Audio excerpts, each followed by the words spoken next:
Movie స్టార్టింగ్‌లో అడవి మధ్యలో ఒక ఇల్లు చూపిస్తారు. ఆ ఇంట్లో ఇద్దరు పిల్లలు ఆడుకుంటూ కనిపిస్తారు. సరిగ్గా అప్పుడే కొన్ని నీడలు కిటికీ వెనక వేగంగా పరిగెత్తడం కనిపిస్తుంది. అవి నిజానికి చనిపోయిన మనుషుల రూపంలో ఉన్న జాంబీలు. ఇది ఒక అలాంటి ప్రపంచం. ఇక్కడ రాత్రికి రాత్రే ప్రమాదకరమైన వైరస్ వ్యాపించడం వల్ల అందరూ జాంబీలుగా మారిపోయారు. మొత్తం ప్రపంచం గత 6 సంవత్సరాలుగా ఈ వైరస్ బారిన పడుంది. కానీ ఆశ్చర్యకరమైన విషయం ఏంటంటే ఈ అన్నా చెల్లెలిద్దరూ చాలా కాలం పాటు ఆ కాటేజ్‌లో ఒంటరిగా బతుకుతూ ఉన్నారు. ఈ పని అంత సులభం కూడా కాదు. ఎందుకంటే వాళ్ళు చాలా తక్కువ మంది మాత్రమే ఎదుర్కొనే ప్రమాదాలను ఎదుర్కొన్నారు. ఒకరోజు ఒక జంట ఆ కాటేజ్ వరకు వస్తుంది. జిమ్ అనే పేరు గల ఆ బాలుడు తన టాయ్ గన్ పట్టుకొని బయటకొస్తాడు. ఆ వ్యక్తి వెంటనే జిమ్‌ను "మీ తల్లిదండ్రులు ఎక్కడున్నారు?" అని అడుగుతాడు. జిమ్ ఏమీ మాట్లాడకుండా మౌనంగా ఉంటాడు. అప్పుడు ఆ వ్యక్తి నవ్వుతూ మళ్ళీ కలుద్దామని చెప్తాడు. ఆ రాత్రి జిమ్ తన చెల్లెలతో కలిసి అన్ని తలుపులు, కిటికీలను భద్రంగా మూసేస్తాడు. ఎందుకంటే బయట ఎన్నో జాంబీలు తిరుగుతూ ఏదైనా అవకాశం దొరికితే లోపలికి చొరబడాలని చూస్తూ ఉంటాయి. ఉదయం వరకు ఆ ఇద్దరూ సురక్షితంగా ఉంటారు. ఆ తర్వాత జిమ్ తన టాయ్ గన్‌లో బుల్లెట్లున్నాయో లేదో చెక్ చేసుకుంటాడు. ఆ తర్వాత ఆ అన్నా చెల్లెలిద్దరూ బయటికి ఆడుకోవడానికి వెళ్తారు. కొద్దిసేపటి తర్వాత నిన్న వచ్చిన ట్రక్ అక్కడికి మళ్ళీ చేరుకుంటుంది. ఈసారి ఆ జంట బయటకు వచ్చి వాళ్ళతో స్నేహం చేయడానికి ప్రయత్నిస్తారు. ఆ వ్యక్తి మళ్ళీ జిమ్‌ని "మీ అమ్మా నాన్న ఎక్కడున్నారు?" అని అడుగుతాడు. జిమ్ వాళ్ళు సామాన్లు తీసుకురావడానికి సిటీలోకి వెళ్లారని అబద్ధం చెప్తాడు. కానీ జిన్ అబద్ధం పనిచేయదు. ఆ మహిళ నవ్వుతూ జిమ్ అమ్మా నాన్న తిరిగి వచ్చే వరకు తామే వాళ్ళ బాగోగులు చూసుకుంటామని చెప్తుంది. ఇంట్లో సామాన్లు ఎడతెగని సప్లై ఉండటాన్ని చూసి ఆ జంట కొద్ది రోజులు అక్కడే ఉండాలని నిర్ణయించుకుంటారు. జాక్ అనే పేరు గల ఆ వ్యక్తి తాను కారును బయట దాస్తున్నానని చెప్తాడు. అలా ఎవరో పట్టుకుంటారనే భయంతో వాళ్ళు పారిపోతున్నట్లుగా అనిపిస్తుంది. అర్ధరాత్రి సమయంలో జిమ్ ఆ జంట మాట్లాడుకుంటున్న మాటలు వింటాడు. వాళ్ళు ఆ ప్రదేశంలో ఉండటం పట్ల చాలా సంతోషంగా ఉన్నట్లు కనిపిస్తారు. భద్రత కోసం జిమ్ వాళ్ళ చెల్లెలు ఇద్దరూ తమ సురక్షితమైన గదిలోకి వెళ్లి దాక్కుంటారు. ఎందుకంటే కేవలం ఈ జాగ్రత్త వల్లే వాళ్ళిద్దరూ ఇప్పటి వరకు ప్రాణాలతో బతికున్నారు. మరుసటి రోజు ఉదయం జాక్ అప్పటికి అల్పాహారం తయారు చేసి సిద్ధం చేసి ఉంచుతాడు. అసలతను ఎప్పటినుంచో ఇదే ఇంట్లో ఉంటున్నట్లు ప్రవర్తిస్తాడు. జిమ్ అమాయకపు ముఖం పెట్టుకుని సైలెంట్‌గా కూర్చుంటాడు. కానీ ఆ తర్వాత ఇదంతా త్వరలోనే ముగిసిపోతుందని చెప్తాడు. రాత్రి కాగానే జిమ్ అలాగే నిశ్శబ్దంగా కూర్చుంటాడు. అప్పుడే వాళ్ళ కుక్క అతని దగ్గరకొస్తుంది. అది ఏదో చెప్పాలనుకుంటున్నట్లుగా అనిపిస్తుంది. ఆలస్యం చేయకుండా జిమ్ తన చెల్లిని తీసుకెళ్లి సురక్షిత గదిలో బంధిస్తాడు. ఇక కింద ఆ భార్యాభర్తలిద్దరూ తమ లోకంలో తాము మునిగి తేలుతూ ఉంటారు. ఎందుకంటే మృత్యు త్వరలోనే తమ తలుపు తట్టబోతోందని వాళ్ళకి అస్సలు తెలీదు. సరిగ్గా అప్పుడే ఆ అమ్మాయి బాత్రూంలోకి వెళ్ళడానికి మరో గదిలోకొస్తుంది. కానీ ఆమె కన్ను బయట వైపు పడగానే కిటికీ దగ్గర కొన్ని జాంబీలు కనిపిస్తాయి. జాంబీలు అక్కడి నుంచి వెళ్ళిపోతాయని భావించి ఆమె వెంటనే లైట్లు ఆర్పేస్తుంది. కానీ అకస్మాత్తుగా వెనక తలుపు పెద్ద శబ్దంతో తెరుచుకుంటుంది. అప్పుడే జాక్ అరుస్తున్న కేక వినిపిస్తుంది. అతను వెంటనే తన తుపాకీని బయటకు తీసి పరిగెత్తుకుంటూ అక్కడికొస్తాడు. తన గర్ల్ ఫ్రెండ్ రక్తపు మడుగులో నేలపై పడి ఉండటాన్ని అతను చూస్తాడు.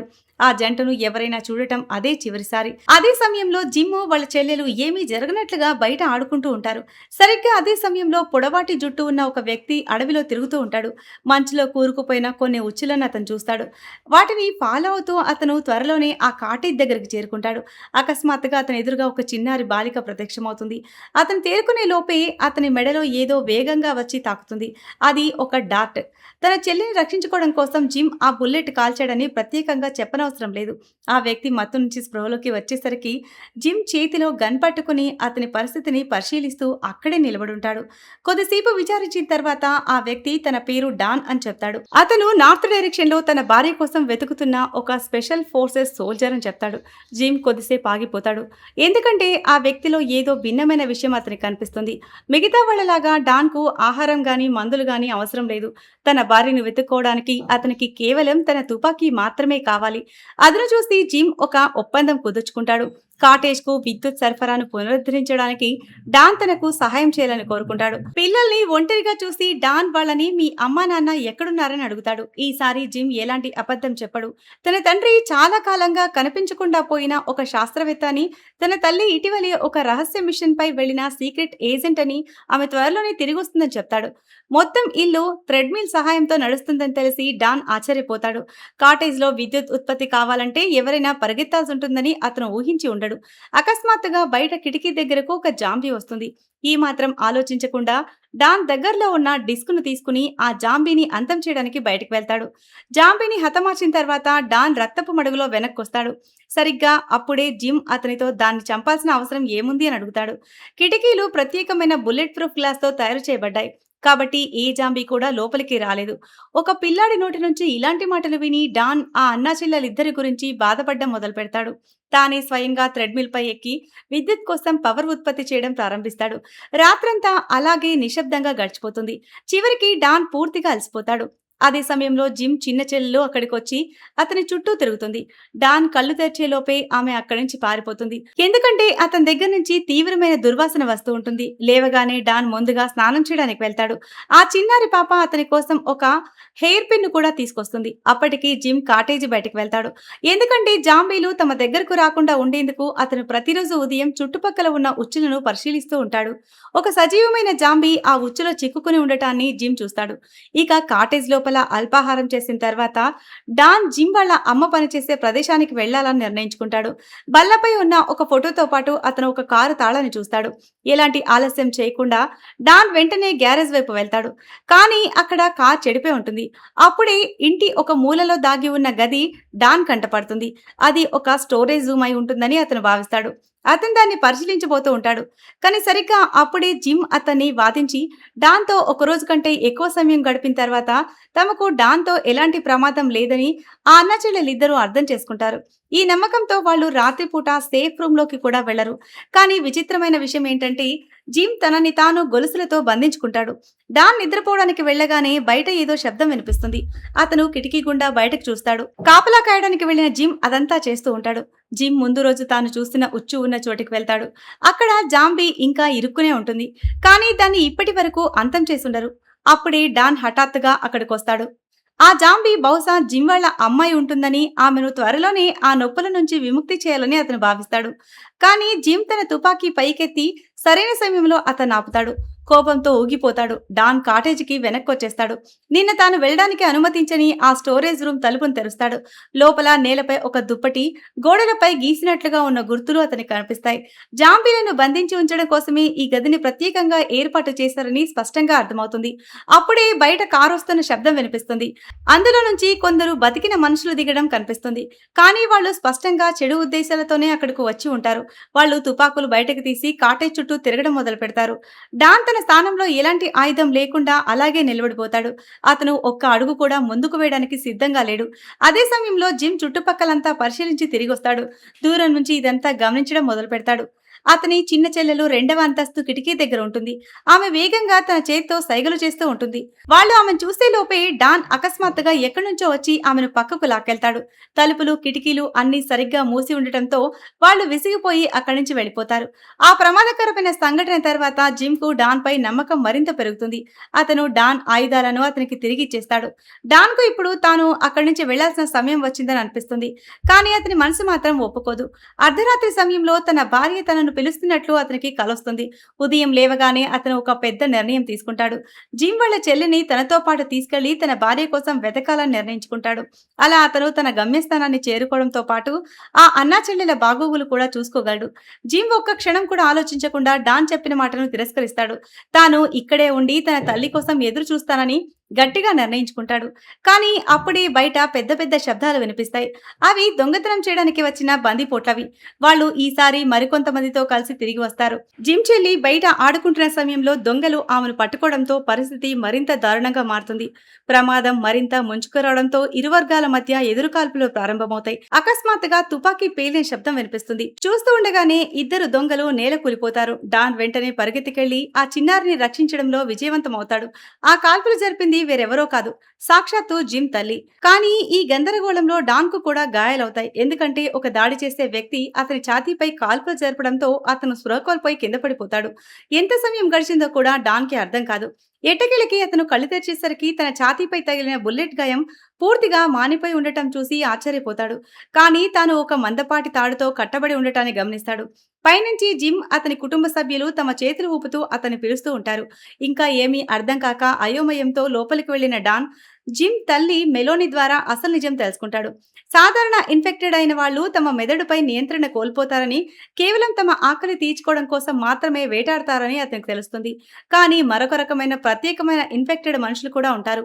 వాళ్ళ మెదడు సాధారణ మనుషుల్లాగే పూర్తిగా సరిగ్గా పనిచేస్తుంది. అంతేకాకుండా వాళ్ళ దగ్గర జాంబీల లాంటి ప్రత్యేక శారీరక శక్తులు కూడా ఉంటాయి. ఏవైనా గాయాలు లేదా వ్యాధులు చాలా త్వరగా తగ్గిపోతాయి. అలాంటి లక్షణాలు వాళ్ళలో ఉంటాయి. కానీ అసలు సమస్య ఏమిటంటే, ఆ ప్రత్యేక ఇన్ఫెక్టెడ్ వ్యక్తికి తీవ్రమైన గాయాలైతే అతను తనపై తాను నియంత్రణ కోల్పోయి కోపంతో పిచ్చివాడైపోతాడు. మెలోని చెప్పిన మాటలు విన్న డాన్ తాను కూడా ఆ ప్రత్యేక ఇన్ఫెక్టెడ్ వ్యక్తులలో ఒకడినని అర్థం చేసుకుంటాడు.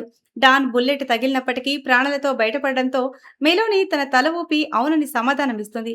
లేదంటే కొద్దిసేపు స్పృహ కోల్పోయి ఏమీ జరగనట్లుగా లేవడం కాకుండా కేవలం రక్తస్రావం ఎక్కువై అతను అక్కడికక్కడే ప్రాణాలు కోల్పోయి ఉండేవాడు.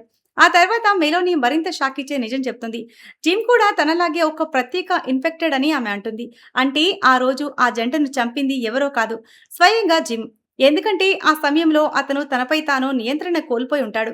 అందుకే జిమ్ ప్రతిరోజు రాత్రి పడుకునేటప్పుడు తనని తాను గొలుసులతో బంధించుకుంటాడు. అప్పుడే గోడపై గీసినట్లుగా ఉన్న ఆ గది డాన్కు గుర్తుకొస్తుంది. జిమ్ తన రూపు మారే సమయంలో ఆ గదిలోనే ఉంటాడని అతనికి అర్థమవుతుంది. అకస్మాత్తుగా దగ్గరలోనే ఒక కారు చప్పుడు వినిపిస్తుంది. మెలోని తన కూతుర్ని ఎత్తుకుని ఒక మిలీషియా గ్రూప్ను ఎదుర్కొంటుంది. ఆ తెల్లటి గడ్డం ఉన్న వ్యక్తిని ఆమె బాగా ఎరిగినట్లుగా మాట్లాడుతుంది. తన కూతురు ఒక కుర్రాడితో కలిసి పారిపోయిందని, ఆ వ్యక్తి తన కూతురి కోసం తన మనుషులతో కలిసి వెతుక్కుంటూ బయలుదేరడం తెలుస్తుంది. తనకేమైనా ఆచూకీ తెలిస్తే వెంటనే తెలియజేస్తానని మెలోని అతనికి భరోసా ఇస్తుంది. అది విని ఆ వ్యక్తి తన మనుషుల్ని తీసుకుని అక్కడి నుంచి వెళ్ళిపోతాడు. అదే రాత్రి డాన్ మెలోని ఆ కాటేజీ చరిత్ర గురించి అడుగుతాడు. మెలోని ఈ వైరస్ వ్యాప్తి గురించి జాతీయ భద్రతా సంస్థకు ముందే తెలుసని చెప్తుంది. అందుకే వాళ్ళు ఈ మంచుతో కూడిన జనసంచారం లేని ప్రాంతంలో పూర్తిగా సురక్షితమైన కొన్ని ఇళ్లు నిర్మించారు. తద్వారా వాళ్ళ ఏజెన్సీకి చెందిన ప్రజలు సురక్షితంగా ఉండగలరు. ఇది విన్న డాన్ కు కోపం వస్తుంది. సామాన్య ప్రజల్ని ముందే అప్రమత్తం చేసుంటే బహుశా మరికొన్ని ప్రాణాలు దక్కేవని అతను భావిస్తాడు. కానీ మెలోని కేవలం సిగ్గుతో తలదించుకుంటుంది. జిమ్, అతని చెల్లెలు ఇద్దరు పుట్టినప్పటి నుంచి ఏదో ఒక అనారోగ్యంతో బాధపడుతున్నారని ఆమె చెప్తుంది. జిమ్ తండ్రి ఒక బయోలాజికల్ సైంటిస్ట్. జిమ్ 3 ఏళ్ల కంటే ఎక్కువ కాలం బతకలేడని తెలుసుకుంటూనే అతని తండ్రి ఒక పెద్ద రిస్క్ తీసుకుంటాడు. అతనే స్వయంగా జిమ్ కు ఆ వైరస్ యాంటీడోస్ ఎక్కిస్తాడు. దీనివల్ల జిమ్ తెలియకుండానే ఒక స్పెషల్ ఇన్ఫెక్టెడ్ గా మారిపోతాడు. కానీ దురదృష్టవశాత్తు జిమ్ తనపై తాను నియంత్రణ కోల్పోయినప్పుడు తన తండ్రిని కరిచేశాడు. దాంతో అతను బతకలేకపోయాడు. మెలోనికి వేరే దారి లేక తానే స్వయంగా అతన్ని అంతం చేయాల్సొచ్చింది.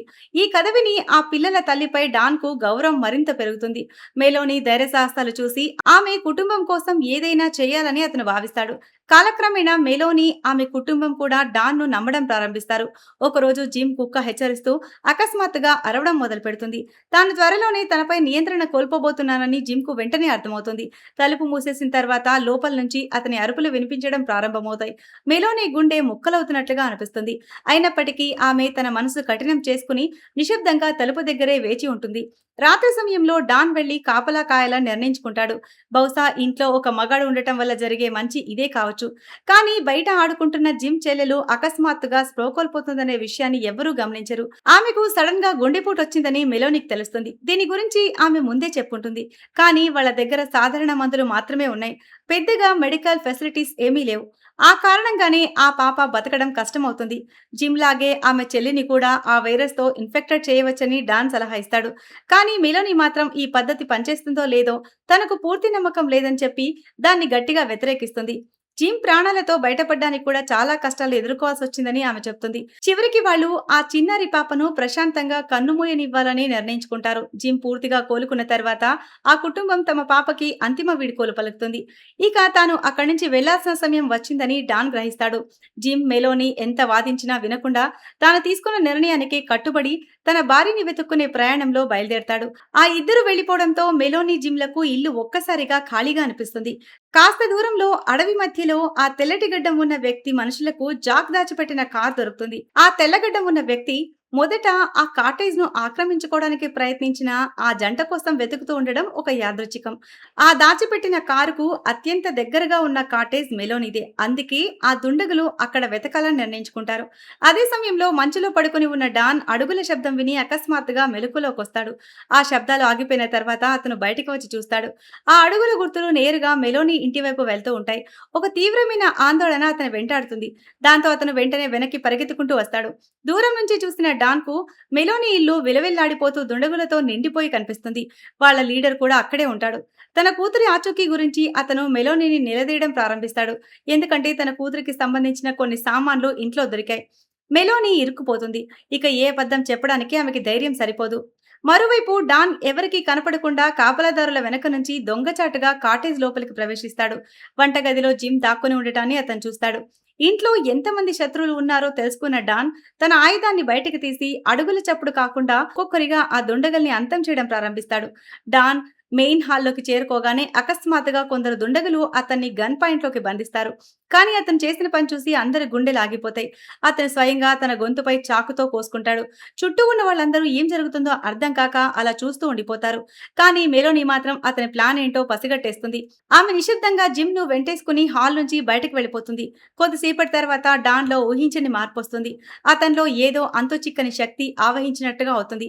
అతను క్షణాల వ్యవధిలో ఆ శత్రువులందరినీ హతమారుస్తాడు. చివరికి వాళ్ళ బాస్‌ను కూడా అంతం చేస్తాడు. ఈసారి మెలోనీ అతన్ని గొలుసులతో బంధించదు. అందుకే ఆమె తన కొడుకుతో కలిసి ఆ కాటేజ్ నుంచి పారిపోవాల్సొస్తుంది. డాన్ కోపంతో ఊగిపోతూ చేసే భీకరమైన అరుపులు విని చుట్టుపక్కల ఉన్న జాంబీలన్నీ ఆ ప్రాంతానికి చేరుకుంటాయి. మరుసటి రోజు ఉదయం డాన్ మెలకువ వచ్చి చూసేసరికి ఆ ఇల్లంతా జాంబీల దాడికి గురై చిందరవందరగా పడి ఉంటుంది. బల్లపై మెలోనీ రాసిన ఒక లేఖ అతనికి దొరుకుతుంది. అందులో తాను జిమ్ ఇప్పటికీ ఉత్తరం వైపు బయలుదేరామని రాసుంటుంది. అదృష్టం ఉంటే బహుశా ఎప్పుడైనా మళ్ళీ కలుద్దామనంటుంది. చిరునవ్వు నవ్వుకుంటూ డాన్ జిమ్‌కు అత్యంత ఇష్టమైన ఆ బొమ్మను పైకి ఎత్తి భుజాన వేసుకుని తన భార్యను వెతుక్కుంటూ ఉత్తరం వైపుగా ప్రయాణం సాగిస్తాడు. ఈ సీన్‌తోనే ఈ మూవీ ఎండ్ అవుతుంది. సో ఇది ఫ్రెండ్స్ ఇవాల్టి స్టోరీ. ఈ స్టోరీ గనక మీకు నచ్చినట్లయితే మరికొన్ని ఇలాంటి ఇంట్రెస్టింగ్ స్టోరీస్ కోసం ఛానల్‌ని సబ్స్క్రైబ్ చేయండి. Thanks for watching.